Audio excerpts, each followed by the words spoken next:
عمران خان. بسم اللہ الرحمن الرحیم. ایاک نعبد و ایاک نستعین. یہ دوسری دفعہ میں گلگت بلتستان اس موقع پہ آیا ہوں جو خوشی کا موقع ہے کہ جدھر 73 سال پہلے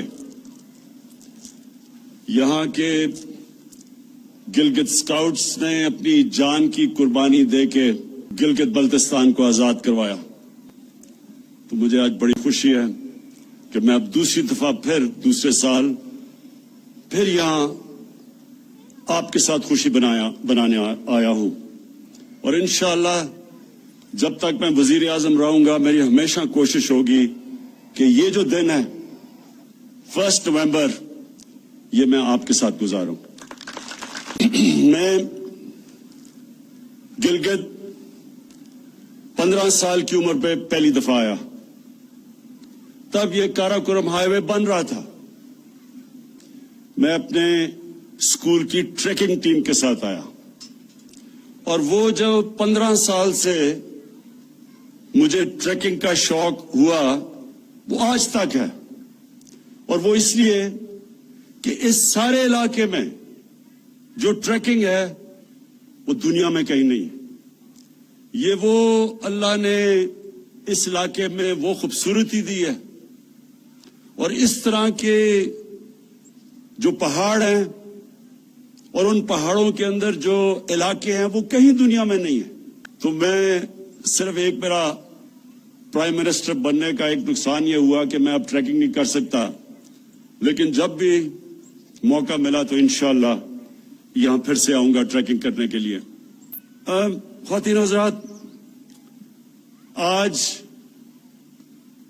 ایک تو خراج تحسین پیش کرنا تھا گلگت سکاؤٹس کو اور ان شہداء کو جنہوں نے قربانیاں دے کے اس علاقے کو آزاد کروایا.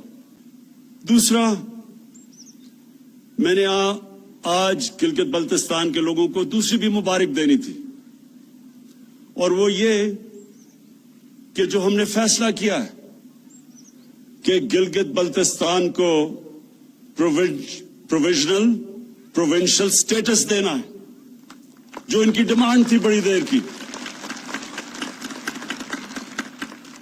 اور یہ یو این سیکورٹی کاؤنسل کی ریزولوشن کے بیچ میں رکھتے ہوئے ہم نے فیصلہ کیا ہے. وہ سیکورٹی کاؤنسل کی جو ریزولوشنز ہیں اس کے بیچ میں ہم نے فیصلہ کیا ہے, لیکن مجھے پتا ہے کہ یہاں کے نوجوانوں کی بہت دیر کی ڈیمانڈ تھی, تو میں آج اس کی بھی مبارک دیتا ہوں. اب جہاں تک پیکج کی بات کی اور ڈیولپمنٹ کی, وہ میں آج بات اس لیے نہیں کر سکتا کیونکہ الیکشنز کے دن ہے, لیکن میں صرف یہ کہتا ہوں کہ ہماری گورنمنٹ کی پالیسی, خاص طور پہ ہماری گورنمنٹ کی پالیسی یہ ہے کہ اپنے کمزور طبقے کو اٹھایا جائے, جو ہمارے غریب ہیں, جو پیچھے رہ گئے ہیں, جو 25% پاکستانی غربت کی لکیر سے نیچے ہیں. سب سے بڑی پرائرٹی ہے کہ ان کو ہم کیسے اوپر لے کے آئیں, اور دوسری جو پاکستان کے علاقے پیچھے رہ گئے, جس طرح گلگت بلتستان پیچھے رہ گیا ہے, اور اس کی بہت بڑی وجہ یہ تھی کہ یہ کٹ آف تھا. جب تک کہ کاراکورم ہائی وے نہیں بنا ادھر شاید ہی کوئی آتا تھا اور ڈیولپمنٹ کی چانس نہیں تھی, تو اس لیے یہ پیچھے رہ گیا ہے. لیکن ہمارا قبائلی علاقہ بھی پیچھے رہ گیا ہے, بلوچستان بھی پیچھے رہ گیا ہے, سارے جو مغربی ڈسٹرکٹس ہیں پنجاب کے اندرون سندھ وہ پیچھے رہ گئے ہیں. تو ہماری پوری کوشش ہے کہ سارے علاقے ان کو اٹھایا جائے, اور جو پھر سے میں نے کہا جو ہمارا کمزور طبقہ, جو غریب لوگ, جو اس وقت 2 وقت کی روٹی صحیح طرح نہیں کھا سکتے, ان کو اوپر اٹھایا جائے. تو انشاءاللہ آنے والے دنوں میں آپ دیکھتے رہیں گے کہ ہم جس طرف جا رہے ہیں, ہماری جو سارا ڈیولپمنٹ کا پروگرام ہے وہ جائے گا ہی اس طرف, ان علاقوں میں جو پیچھے رہ گئے. میں کیونکہ آج میرے فوجی بھی سامنے کھڑے ہیں, جوان سامنے کھڑے ہیں. میں ساری اپنی قوم کو اہمیت بتانا چاہتا ہوں کہ کتنا ضروری ہے ایک مضبوط فوج کی, ایک مضبوط فوج کا ہونا پاکستان کے لیے. میں اپنی ساری قوم کو بھی بتانا چاہتا ہوں. آج اب ساری مسلمان دنیا میں دیکھیں, شروع کریں لیبیا سے, پھر صومالیہ پہ جائیں, پھر سیریا جائیں, پھر یمن جائیں, پھر افغانستان کو دیکھیں, پھر عراق کو دیکھیں. تباہی مچی ہوئی ہے, یا جنگیں ہو چکی ہیں یا ہو رہی ہیں, لیکن عوام مشکل میں, مشکلوں کا سامنا کر رہے ہیں لوگ. اور اس کے بعد یہ دیکھیں کہ ہمارے ملک کا جو اس وقت ہمسایہ ہے, ہندوستان میں آج وہ حکومت آئی ہے جو پچھلے 73 سال میں سب سے زیادہ انتہا پسند, مسلمانوں سے اور پاکستان سے نفرت کرنے والی, جو وہ ہندوستان میں مسلمانوں سے کر رہے ہیں, جو تو انہوں نے قانون بنائے, سٹیزن شپ لا اور ایک اور رجسٹریشن لا, یہی مسلمانوں کی طرف کہ ان کو ایک برابر کا شہری ہندوستان میں نہ سمجھا جائے. اور جو انہوں نے کشمیر میں کیا 5 اگست 2019 کو, کسی ہندوستان کی حکومت نے وہ نہیں کیا کشمیر کے لوگوں سے جو اس انتہا پسند, ریسسٹ, ٹوٹلیٹیرین, جو ریشل سپریمیسی میں بلیو کرتی ہے, باقی انسانوں کو برابر نہیں سمجھتی, ہندوتا کا جو نعرہ لے کے آئی ہے, انہوں نے جو کشمیریوں پر ظلم کیا, کبھی اس طرح کا ظلم پہلے نہیں ہوا. تو اس تناظر میں دیکھنا چاہیے کہ کتنی ضرورت ہے آج ہمیں ایک مضبوط پاکستان کی فوج کی اور سیکورٹی فورسز کی. کوئی ہفتہ نہیں گزرتا جب ہمارے سیکورٹی فورسز اپنی جان کی قربانیاں نہیں دیتے. پرانے قبائلی علاقہ جو مرج ڈسٹرکٹس ہیں, اب ادھر سے لے کے اب بلوچستان, کراچی میں بھی کبھی کبھی ایک پورا پلان سے پاکستان کے خلاف دہشت گردی کی جا رہی ہے. اور کون ان کے سامنے کھڑا ہے؟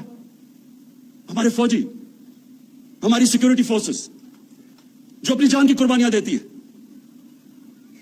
اور ہم وہ خوش قسمت ملک ہیں کہ جو پچھلے 15 سال میں جس طرح کی 15 سال میں دہشت گردی پاکستان میں ہوئی, اور جو ہمارے دشمنوں نے پورا فائدہ اٹھایا اس سے اور ہمیں ڈی سٹیبلائز کرنے کی کوشش کی, ہم اپنی آج سیکورٹی فورسز کو داد دیتے ہیں کہ ان کی وجہ سے آج پاکستان محفوظ ہے, اور ان کی وجہ سے, ان کی قربانیوں کی وجہ سے آج ہمارا وہ حال نہیں ہے جو کئی اور مسلمان ملکوں کا حال ہے.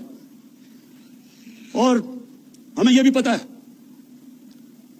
کہ یہ جو نریندر مودی کی حکومت ہے, یہ ہر قسم کا اندر انتشار صرف دہشت گردی کے ذریعے نہیں, جو ان کا کلبھوشن یادو نے جو بتایا کہ کیسے بلوچستان میں اور کراچی میں اس کی مشن تھی دہشت گردی کرنے کی, یہ اندر اور انتشار پھیلا رہے ہیں. شیعہ سنی کی لڑائی, پلان کیا ہوا تھا کہ شیعہ اور سنی کے عالموں کو قتل کروائیں تاکہ انتشار پھیلے.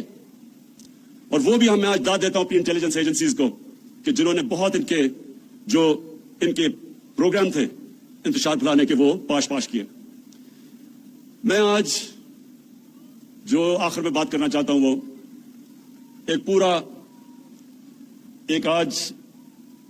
آج کل کے دنوں میں ایک پورا پلان بنا ہوا ہے. ہمارے وہ لوگ جو کہ اپنے آپ کو ڈیموکریٹس کہتے ہیں, سیاستدان کہتے ہیں, وہ پوری طرح آج ہماری پاکستانی فوج کے اوپر اور پاکستان کی عدلیہ کے اوپر انہوں نے پورا ڈسکریڈٹ کرنے کا ان کو پروگرام بنایا ہوا ہے. لیکن یہ کیوں ہے؟ یہ آج سب میں اپنی قوم کو بتانا چاہتا ہوں یہ کیوں ہو رہا ہے. میرا جو پہلا, جب میں وزیر اعظم بنا تو جو میرا پہلا خطاب تھا, اگر آپ وہ دیکھیں تو اس میں نے 2 خاص طور پہ چیزیں کہی. میں نے یہ کہا کہ جن لوگوں نے 30 سال سے اس ملک کو لوٹا, 30 سال سے اس ملک کا پیسہ چوری کر کے باہر لے کے گئے ہیں, یہ سب اکٹھے ہو جائیں گے.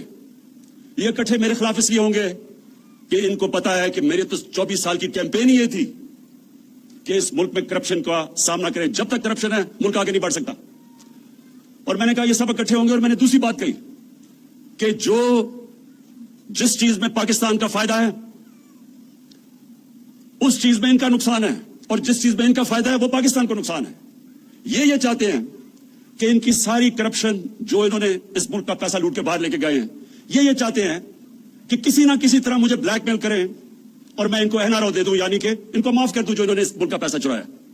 پاکستان کا فائدہ ایک چیز میں, یہاں قانون کی بالادستی قائم ہو, طاقتور اور کمزور کے لیے قانون بنے, یہ نہیں کہ صرف بیچارے وہ لوگ جو مجبوری میں چوری کرتے ہیں وہ جیلوں میں جائیں اور بڑے بڑے ڈاکو ان کو NRO مل جائے اور وہ دندراتے پھریں اور وہ بار بار آ کے پھر ملک کو لوٹیں. قانون کی بالادستی کا مطلب کہ طاقتور اور کمزور کے لیے ایک قانون. اگر طاقتور چوری کرتا ہے تو اسی طرح احتساب جو عام آدمی کو ہوتا ہے.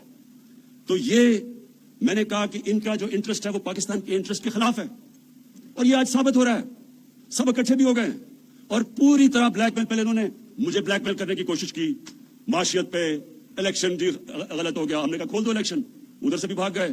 معاشیت اللہ کا شکر ہے کہ ایک وہ ملک کے چھوڑ کے گئے تھے جس کا دیوالیہ نکلا ہوا تھا. اللہ کا کرم ہے کہ وہ بھی صحیح طرف لگ گیا ہے. اس کے بعد کرونا کے اوپر انہوں نے کوشش کی. آج دنیا اکنالج کرتی ہے کہ جس طرح پاکستان کرونا سے نکلا ہے شاید ہی کوئی اور ملک نکلا ہو.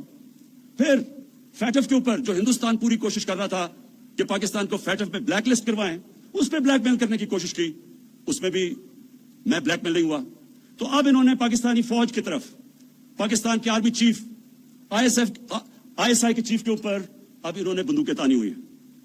پہلے تو میں آج اللہ کا خاص شکر ادا کرتا ہوں کہ اگر یہ ISI کے چیف کو اور آرمی چیف کے خلاف بات کر رہے ہیں, اس کا مطلب میں نے بالکل ٹھیک ان کو منتخب کیا. یہ میری سلیکشن بالکل ٹھیک تھی, کیونکہ اگر یہ ڈاکو ان کے خلاف بول رہے ہیں اس کا مطلب وہ ٹھیک لوگ ہیں. دوسری, میں آپ سب کے لیے, اپنی قوم کے لیے ایک چیز کہنا چاہتا ہوں کہ آپ اگر اسلام کی تاریخ پڑھیں, بر صغیر میں مسلمانوں کی تاریخ پڑھیں, تو مسلمان بہت کم, جب مقابلہ ہوتا تھا دشمن کا اور مسلمانوں کا, ڈٹ کے مقابلہ کرتا تھا مسلمان.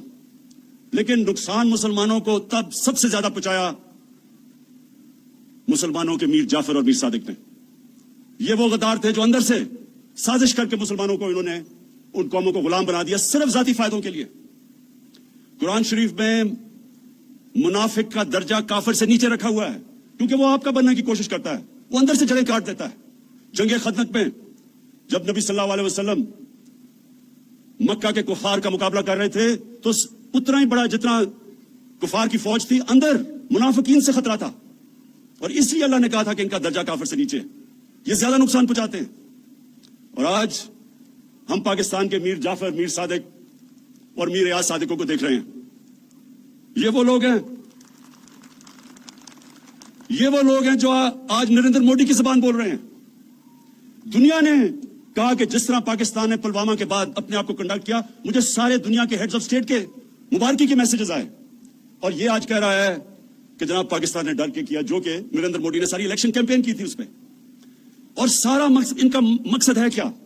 سارا مقصد ایک ہے کہ کسی نہ کسی طرح عمران خان بلیک میل ہو کے ان کی اربوں روپے کی لوٹی ہوئی دولت جو باہر لے کے گئے ہیں وہ کسی طرح اس کے لیے NRO دے دے, معاف کر دے. میں آج اپنی ساری قوم کو کہنا چاہتا ہوں کہ عمران خان کبھی ان ڈاکوؤں کو معاف نہیں کرے گا, بلکہ جس طرح انہوں نے ہماری عدلیہ کو اٹیک کیا, عدلیہ کے اندر بھی کوشش کریں کہ ایک جج کو اوپر چڑھا دیں. جب ان کو معاف کیا گیا حدیبہ پیپر مل میں سپریم کورٹ نے, تو تب عدلیہ ٹھیک تھی. لیکن جب ان کے خلاف 5 ممبر بینچ کا فیصلہ آتا ہے جو آج باہر بھاگا ہوا ہے, اس کے اوپر منی لانڈرنگ کا فیصلہ آتا ہے, تو تب عدلیہ بری ہے.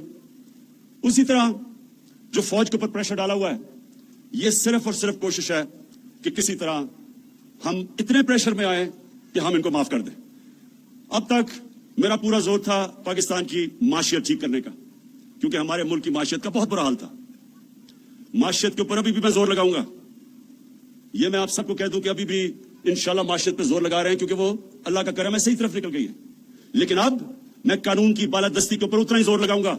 جو اسٹیٹ کے ادارے ہیں ان کو اب میں خود دیکھوں گا کہ اس ملک میں قانون کی بالادستی قائم کرے, اور یہ جو طاقتور, اس ملک کے طاقتور مجرم, یہ جو اس ملک کو بلیک میل کرنے کی کوشش کر رہے ہیں, ان کو قانون کے نیچے لے کے آئیں. اور انشاءاللہ آنے والے دنوں میں آپ دیکھیں گے کہ کس کی ٹانگیں کامتی ہیں اور کس کے ماتھے پہ پسینہ آتا ہے. یہ ساری قوم دیکھے گی. شکریہ. وزیر اعظم عمران خان گلگت بلتستان میں موجود. اپنے دورے میں وزیر اعظم عمران